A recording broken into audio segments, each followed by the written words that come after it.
রাজনৈতিক দলের প্রধানরা নানা প্ল্যানের কথা বলছেন। বিশেষ করে বিএনপির প্রধান তারেক রহমান, তিনি নানা বিষয় নিয়ে কথা বলছেন, তরুণদের নিয়ে আলোচনা করছেন। তরুণেরা কি চায়, তাদের জীবনমান উন্নয়নে তাদের কোনো প্রশ্ন আছে কিনা, তাদের ক্যারিয়ার, তাদের ডেভেলপমেন্ট। একইভাবে নির্বাচনী প্রচারণার সময় কৃষকদের নিয়ে তিনি কি করবেন সে বিষয়েও নানা পরিকল্পনার কথা তিনি জানাচ্ছেন। কারণ তিনি বলেছিলেন, আই হ্যাভ আ প্ল্যান। কিন্তু ইতোমধ্যে তার কিছু কথাবার্তা নিয়ে বেশ সমালোচনা হচ্ছে। যেমন গতকালই একটা ভিডিও কন্টেন্ট আপলোড করেছেন পিনাকি ভট্টাচার্য। তিনি বলেছেন যে এই যে বর্জ্য ব্যবস্থাপনা নিয়ে তারেক রহমান তরুণদের একটি প্রশ্নের উত্তরে যে কথাগুলো বলেছিলেন, সেখানে নানা অসঙ্গতি দেখেছেন তিনি। এবং সেই বর্জ্য ব্যবস্থাপনা নিয়ে, এবং তারেক রহমান এখনও প্রধানমন্ত্রী হননি, তার আগেই তিনি তার মতো করে বিভিন্ন দেশের সাথে বা বিভিন্ন পার্টির সাথে, বিদেশি পার্টির সাথে যোগাযোগ করছেন যে বর্জ্য ব্যবস্থাপনা কিভাবে হবে। এটা নাকি দেশদ্রোহিতা, এবং এটা ক্ষমতায় যাওয়ার আগেই ক্ষমতা দেখানোর একটা সিম্বল হিসেবে পরিগণিত হয়েছে তার কাছে। একইভাবে তিনি বলছেন যে নানা অন্যায় যে আছে, তিনি সরাসরি চাঁদাবাজ বা চাঁদাবাজি এগুলো নিয়ে বলতে স্বাচ্ছন্দ্য বোধ করেন না। তাই তিনি বলছেন যে যত রকমের অন্যায় আছে এবং খারাপ কাজ আছে, অবিচার আছে, সেগুলো থেকে কিভাবে দেশকে মুক্ত রাখা যায় তার জন্য তিনি কিছু প্ল্যান ব্যক্ত করেছেন। এবং সেখানে বলেছেন যে আইন ঠিকঠাক মতো কাজ করতে হবে, আর আইন যেন ঠিকঠাক মতো কাজ করে সেই জন্য যা যা করণীয় সেটা তিনি করবেন। পাশাপাশি মানুষের মধ্যে সচেতনতা বৃদ্ধি করতে হবে। মানুষ যেন এগুলো বোঝে, তার জন্য বিভিন্ন প্রচারণা এবং ব্যক্তি পর্যায় থেকেও যাতে মানুষের মধ্যে একটা জাগরণ তৈরি হয়, সেই জন্য তিনি নাকি কাজ করবেন। এখন যে কথাগুলো তিনি বলছেন সব কিছুই হচ্ছে অনেকটাই ভেগের মতো, যে এটা করব এটা করব। কিন্তু এই দলটিকে মানুষ বিগত সময়ে দেখেছে সরকার পরিচালনা করতে, তখন নানা বিষয়ে কিন্তু প্রশ্নবিদ্ধ হয়েছে এই দলটি। এবং এই দলের কর্মকাণ্ডে খুব বেশি যে মানুষ হ্যাপি হয়েছে তা কিন্তু নয়, নানা সমালোচনা কিন্তু ছিল। ফলে এই সমালোচনাগুলো থেকে নিজেদেরকে মুক্ত করতে আসলে কি পদ্ধতি তারা হাতে নিয়েছেন, কি কৌশল হাতে নিয়েছেন তা কিন্তু স্পষ্ট নয়। যেমন জামায়াতের আমির ডাক্তার শফিকুর রহমান, তিনি বলেছেন যে আমরা চাঁদাবাজদের সাহায্য করতে চাই।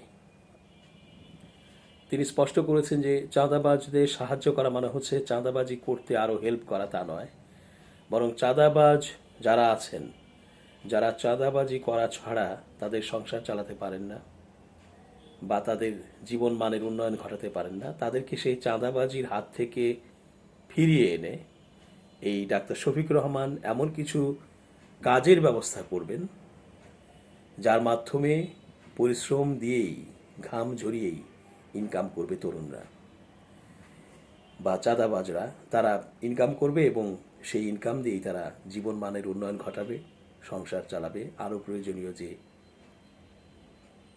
জরুরি বিষয়গুলো আছে মেটানো দরকার তা মেটাবে। ফলে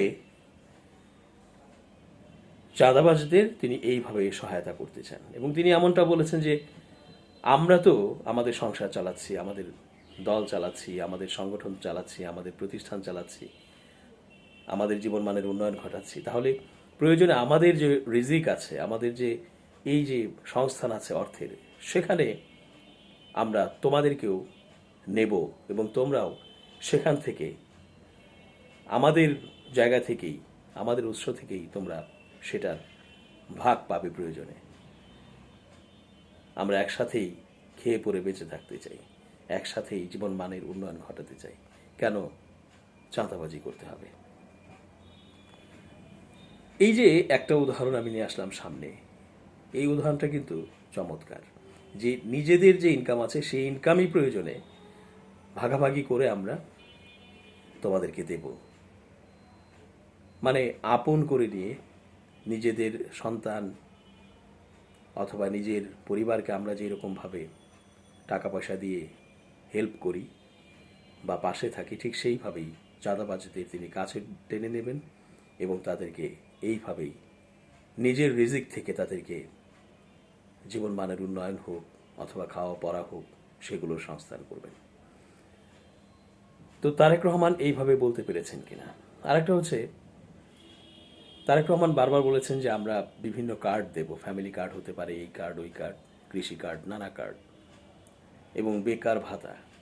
এখন শফিকুর রহমান বলেছেন যে বেকার ভাতা আমরা দিয়ে একটি মানুষকে আরও বেকার করে তুলতে চাচ্ছি না, আমরা চাচ্ছি যে তারা কর্ম পাবে, চাকরি পাবে বা কাজ করবে, ব্যবসা বাণিজ্য করবে, তারা ঘাম ঝরিয়ে পরিশ্রম করেই ন্যায় পথে তারা ইনকাম করবে। এখানে বেকার বসে থেকে ভাতা পাবে আর সেটা দিয়ে খাবে আর এইভাবেই নড়বড়ে একটি জীবন যাপন করবে, তা আসলে করার প্রয়োজন নেই। কারণ আমাদের জীবনমানের উন্নয়ন ঘটাতে হবে, আমাদের এগিয়ে যেতে হবে মেধা দিয়ে, শ্রম দিয়ে, এগুলো দিয়ে। সুতরাং এগুলোর বাইরে কোনো কিছু করার সুযোগ নেই, অথর্ব হয়ে বসে থাকা অথবা বেকার বসে থাকার সুযোগ নেই। তো এই যে প্ল্যানগুলো এইভাবে বলা, যখন আপনি কার্যকরভাবে প্ল্যানগুলো বলবেন তখন কিন্তু এটার যে গুরুত্ব তা বেড়ে যাবে এবং মানুষ কিন্তু বোঝে যে একটা কার্ড পেতে গেলে কি কি করতে হবে, কিভাবে লাইন ধরতে হবে, কিভাবে ঘুষ দিতে হবে, বকশিশ দিতে হবে, এবং কিভাবে মানে ওই দলের হয়ে যেতে হবে, আর কিভাবে যে কোনো মিছিল মিটিংয়ে ওই দলের হয়ে কাজ করতে হবে। সুতরাং এই কার্ড পেতে গেলে যে কত খেসারত আর কত যে কিছু বিলিয়ে দিতে হবে সেই দলের জন্য, তাকে আর বলতে। ফলে এই কার্ড একটি আসলে শুভঙ্করের ফাঁকি ছাড়া আর কিছুই নয়। যারা ওই দল করবে অথবা ওই দলের কমিটিতে থাকবে অথবা ওই দলের চোখের মণি হয়ে থাকবে, ওই দলের জন্য জীবন দেবে, তখন না সেই কার্ডের মালিক হতে পারবে। এছাড়া নানা উপঢৌকন, বকশিস, ঘুষ, এটা সেটা নানা কিছু তো আছেই। যাই হোক, তো বিষয়গুলো হচ্ছে এমন যে যখন একটি প্ল্যান মানুষকে আমি জানাচ্ছি তখন কার্যকর হচ্ছে কিনা বা হবে কিনা সেই রকমভাবে প্ল্যানটি কিন্তু বলতে হবে, আদারওয়াইজ এটা কিন্তু বুমেরাং হবে। এবং এই বুমেরাং হওয়াতেই গতকাল আপনারা শুনেছেন যে তারেক রহমান বলেছেন যে দয়া করে আপনারা সবাই গণভোটে হ্যাঁ এর পক্ষে রায় দেবেন। এখন হ্যাঁ এর পক্ষে রায় যদি দিতেই হয় তাহলে এই যে হ্যাঁ এবং না এই দুটো অপশন কেন আসলো? কারণ শুধু একটি দল, বড় দল এই বিএনপি, অনেকগুলো ইস্যুতে তারা একমত হয়নি বলেই এই না অপশনটি কিন্তু তৈরি করা হয়েছে এবং যার প্রেক্ষিতেই গণভোট। কারণ এনসিপি, জামাত সহ অন্যান্যরা কিন্তু হ্যাঁতেই বেশি তারা মার্ক দিয়েছে বা টিক চিহ্ন দিয়েছে। সেক্ষেত্রে যদি বিএনপিও তাই করতো তাহলে তো হ্যাঁই এখানে জয়যুক্ত হয়ে যেত, আর তো এখানে গণভোটের কোনো প্রয়োজন পড়তোই না। এখন এত কিছু হলো, এত কিছু করলো, করার পর এখন বলছে যে হ্যাঁতেই আপনারা ভোট দেবেন। তো বোঝাই যাচ্ছে যে এটা আসলে এই যে পরিকল্পনা, এই যে নানা কৌশল, এগুলো বুমেরাং হচ্ছে, খেলায় কিন্তু মানে ফেল মেরে যাচ্ছে। তো এই যে ফেল মারা, এই যে খেলায় খেলায় নানা রকমের কৌশল কিন্তু আছে, আইনের মধ্যে থেকে কৌশল অ্যাপ্লাই করা এবং সেইভাবে খেলায় উত্তীর্ণ হওয়া, জিতে যাওয়া, সেই জায়গায় কিন্তু একটা ফেল অবস্থা কিন্তু আমরা দেখছি একটি বিশেষ দলের। সুতরাং আরও কয়েকটি দিন বাকি আছে সামনে, আরও কি কি খেলা অপেক্ষা করছে কোন দলের জন্য সেটাই দেখার অপেক্ষায় আমরা।